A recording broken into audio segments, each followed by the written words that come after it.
Y ahora en lo internacional les informamos que los soldados bolivianos retenidos en Chile regresaron a su país. Por otro lado, el gobierno venezolano combate la inseguridad de manera estructural. En el siguiente resumen, el desarrollo de estas y otras noticias. Los 3 conscriptos fueron recibidos en la ciudad de Oruro con honores militares, antes de reincorporarse a su unidad en el regimiento de Chayapata, en el área rural de ese departamento. El gobierno venezolano combate la inseguridad de manera estructural. Las alcaldías renuevan espacios públicos para luchar junto a la ciudadanía contra la delincuencia.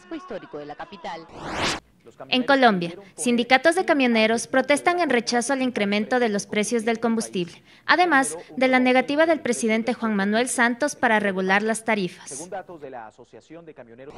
La presidenta Cristina Fernández envió al Parlamento un conjunto de proyectos de ley que pretenden democratizar la justicia en Argentina. Evelyn Rodríguez, El Ciudadano al Día. Así concluye nuestro informativo. Les dejamos con el entrevistado de hoy y de mi parte los espero en la próxima edición del Ciudadano al Día. Nos encontramos aquí en el Salón Los Libertadores, este histórico sitio que fue inaugurado en 1922, justamente un centenario después de la batalla de Pichincha. Un sitio donde hay mucha historia y vamos a conversar con la ministra de Defensa, María Fernanda Espinosa, sobre algunos temas importantes y coyunturales que vive, que atraviesa las Fuerzas Armadas y especialmente la Fuerza Terrestre. Ministra, gracias por recibir al ciudadano. Hace algunas semanas como que se ha querido posicionar mediáticamente que existe un malestar en las Fuerzas Armadas y en las Fuerzas Terrestres, básicamente. Recordemos que han pasado a la disponibilidad 2 generales por una situación que vamos justamente a explicar con la ministra. ¿Cómo está la situación en este momento, ministra, de las Fuerzas Armadas y de la Fuerza Terrestre en particular? Bueno, yo diría que en total normalidad estamos trabajando como siempre de sol a sol por la patria, tanto el Ministerio de Defensa como las diferentes fuerzas y el Comando Conjunto. Es decir, aquí evidentemente como toda institución del tamaño y de la importancia del sector defensa, pues a veces hay desacuerdos entre un órgano y otro órgano y básicamente lo que se ha hecho es resolver este tema en apego a la ley, en apego a la Constitución, en apego a las normas y reglamentos que regulan la carrera militar. Recordemos que 3 coronelos no fueron ascendidos a generales de acuerdo al criterio del Consejo de Generales, pero más adelante se presentó una apelación al Consejo Supremo de las Fuerzas Armadas. ¿Cómo está la situación en este momento? Bueno, este es un proceso absolutamente normal. Las instancias que regulan la carrera militar son precisamente esas.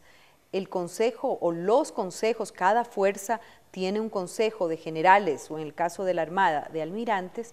Esa es la instancia, el cuerpo colegiado que evalúa, ¿no?, y se pronuncia sobre los ascensos, es decir, es el ente regulador de la carrera militar. Pero existe un ente último, una última instancia de apelación que es el Consejo Supremo. El Consejo Supremo está compuesto por los comandantes generales de fuerza y por el jefe del Comando Conjunto. Esa es la instancia última donde las personas, los profesionales, los oficiales de Fuerzas Armadas que se sienten afectados por una decisión de los consejos de generales o almirantes pueden apelar. Esa es la última instancia de apelación. En este caso se produjo eso. Estas 3 personas que no fueron ascendidas por el Consejo de Generales apelaron a la instancia superior que es el COSUPRE, ¿no? El COSUPRE reconsidera y les da la razón a los apelantes y dice asciéndase a estos 3 coroneles. El Consejo de Generales dice hay temas sobre los cuales no estamos de acuerdo y pedimos a la autoridad civil, en este caso al Ministerio de Defensa, a la ministra de Defensa que nos dé su opinión.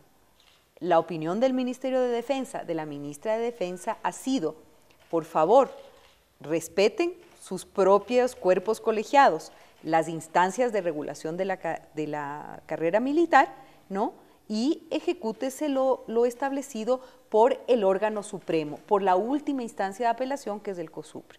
Es decir, aquí evidentemente ha habido una diferencia de opiniones entre el Consejo Supremo y el Consejo de Generales.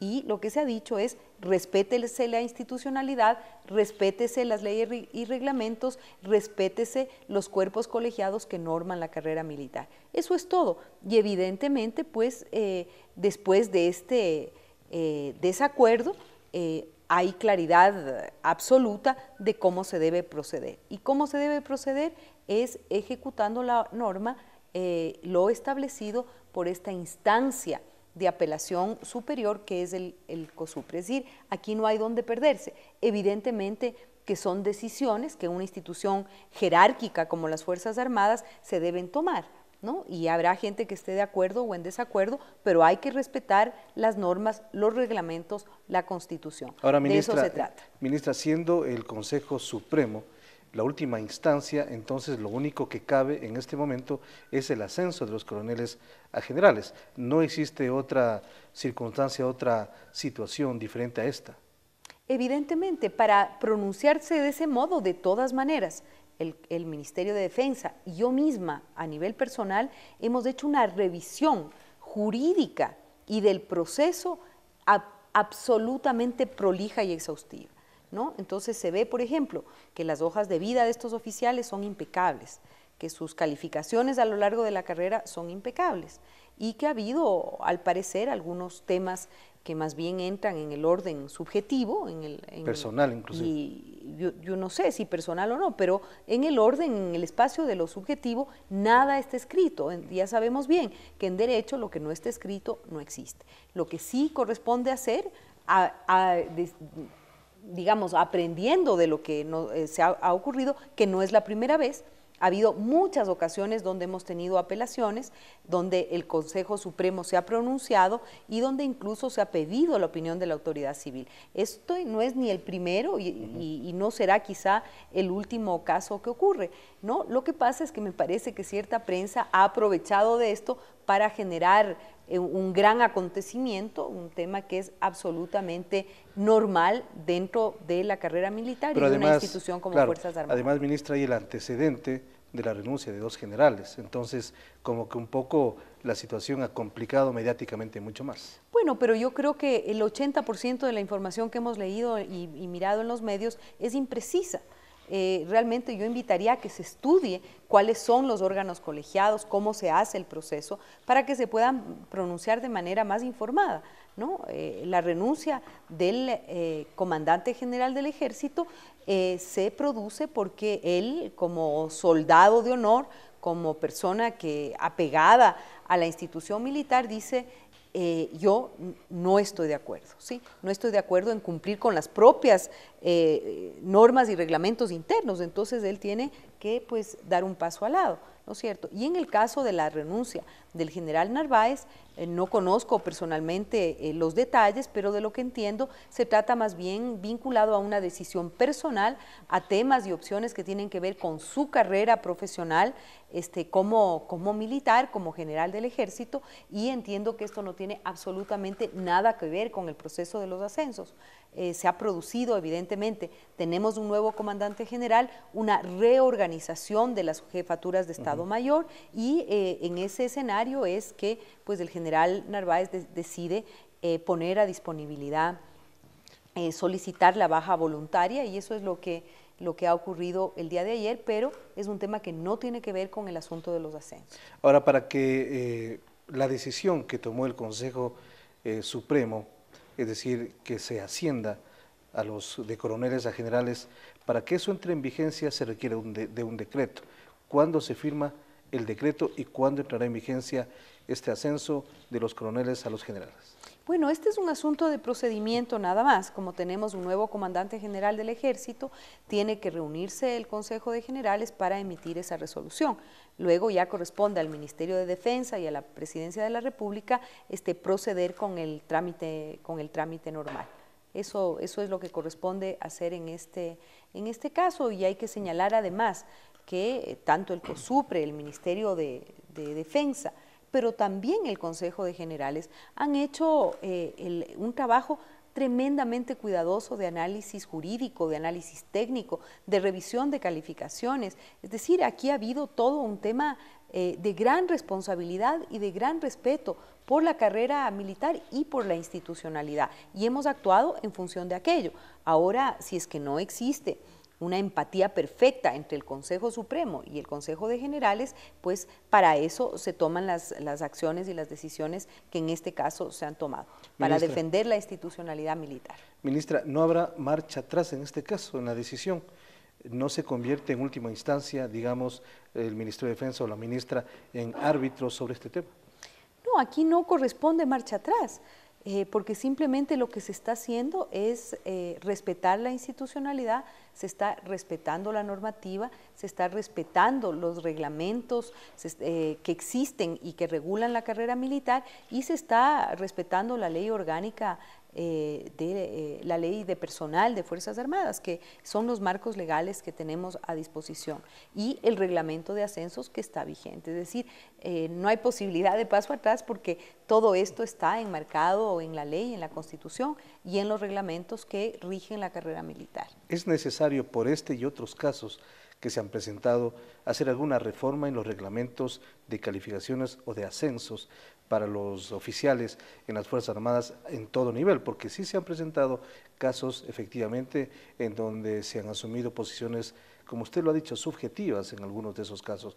¿Existirán otro tipo de parámetros para una calificación que se acerque mucho más a la realidad?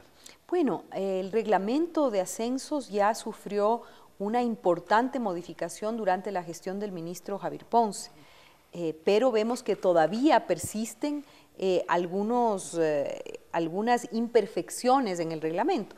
Esas imperfecciones las vamos a corregir, y las vamos a corregir en consulta, obviamente, con los consejos de generales, con el comando conjunto. Vamos a afinar, a mejorar el reglamento de ascensos, pero también se va a trabajar en las metodologías de elaboración de los libros de vida, de las hojas de vida de los oficiales, ¿no? Ahí hay también, al parecer, algunas dificultades, porque no se refleja todo lo que debería reflejarse, y esa es la base, pues, para las calificaciones y la toma de decisiones. Es decir, vamos a trabajar en esos dos ámbitos. ¿Hay apertura en los militares, en los oficiales, para unas modificaciones en este caso? Absolutamente, ya hemos conversado de esto.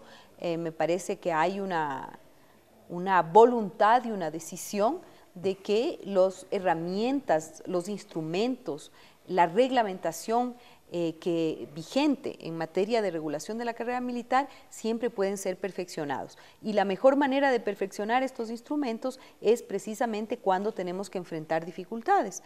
Esta dificultad, como digo, no es la primera, quizá no será la última. Siempre ha habido toda una historia de complicaciones. Ustedes habrán visto, incluso en la opinión pública, ha habido varios militares en servicio pasivo que se han pronunciado y que incluso han aplaudido y felicitado esta decisión, porque en el pasado ni siquiera se disponía de un órgano de apelación.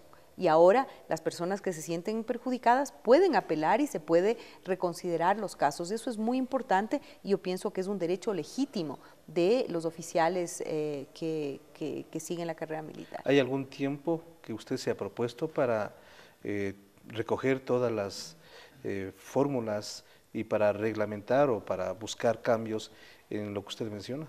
Bueno, ya he establecido una comisión jurídica y técnica que está haciendo ese análisis. Yo espero que en las próximas semanas podamos tener ya un producto, y un producto que será además ampliamente consultado.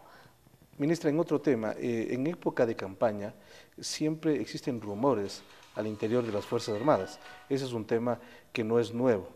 Ahora circuló un falso proyecto en donde se anunciaba o se decía que iba a haber una unificación tanto del ISFA como ISPOL en el Seguro Social, en el IES. ¿Cómo se ha trabajado este tema para desterrar de una vez por todas este tipo de rumores que finalmente sí causan un cierto impacto en algunos sectores de las Fuerzas Armadas? Bueno, yo diría que obras son amores, ¿no? Aquí lo que el gobierno de la Revolución Ciudadana ha avanzado en estos años es precisamente a lo contrario, a fortalecer el Instituto de Seguridad Social de Fuerzas Armadas, a garantizar que el fondo, ¿no?, de retiro, invalidez y muerte sea absolutamente saludable, sea sostenible en el tiempo. Hemos tomado varias decisiones, a mi modo de ver, acertadas para garantizar esta sostenibilidad y hemos trabajado sin descanso para garantizar los servicios con calidad y sostenibilidad de todas las prestaciones de la seguridad social de Fuerzas Armadas. Aquí la Constitución establece que el sistema de seguridad social de Fuerzas Armadas debe estar sujeto a un régimen especial y sobre eso hemos trabajado. Lo cierto es que evidentemente necesitamos un gran marco, que es una ley orgánica o como se llame, o un código de la seguridad social donde evidentemente se le dé tratamiento especial al sistema de seguridad social de Fuerzas Armadas, al de la policía y al sistema de seguridad social pues para la población civil. Y eso pienso que hay una claridad meridiana que la tiene el presidente, que la tenemos nosotros y que hemos venido trabajando incluso con la estructura del ISFA, ¿no? Sabemos que es importante hacer una reforma y esa reforma básicamente debe estar orientada a fortalecer la seguridad social de Fuerzas Armadas, a garantizar que las prestaciones sean sostenibles en el tiempo, ¿no? Y a poner por delante ese derecho irrenunciable de todos los hombres y mujeres del Ecuador a la seguridad social y con mayor razón el derecho a su fondo de retiro, invalidez y muerte y a las prestaciones del ISFA, del Instituto de Seguridad Social de Fuerzas Armadas. Así es que cuidado con caer en esos falsos rumores.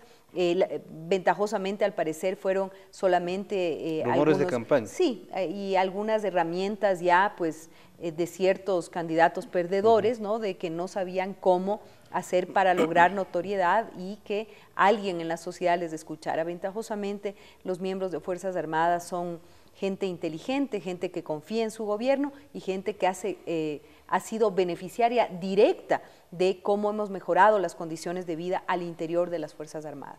Hace pocos días usted asistió con otros ministros de Estado a Lima para reunirse con sus pares de Perú y discutir sobre varios temas de seguridad, que es un elemento que ha avanzado muchísimo en estos gabinetes binacionales y que el último en Cuenca delineó ya una hoja de ruta muy clara. Pero también se hablan y se ahondan temas de Fuerzas Armadas, temas militares, una cooperación bilateral que antes era imposible por la circunstancia que atravesaban ambos países.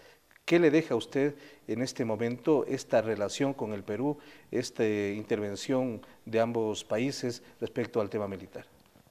Bueno, yo creo que en primer lugar valga la oportunidad para agradecer la hospitalidad, el cariño, el aprecio de las autoridades de defensa del Perú, del ministro Cateriano, del ministro de la Defensa del Perú, por la manera en la que fuimos tratados como gobierno, como representantes de este ministerio, pues realmente se notaba que ahí no había solamente una intención protocolaria, que había una intención, como lo hicimos, de construir varios compromisos, hojas de ruta en cada uno de los temas, acortar tiempos y cumplir con los mandatos que tenemos. Uno de los temas fundamentales en torno a los cuales giró mi visita es el tema de la cooperación en industria de la defensa, ¿no? Y en la autonomía tecnológica en materia de defensa y seguridad.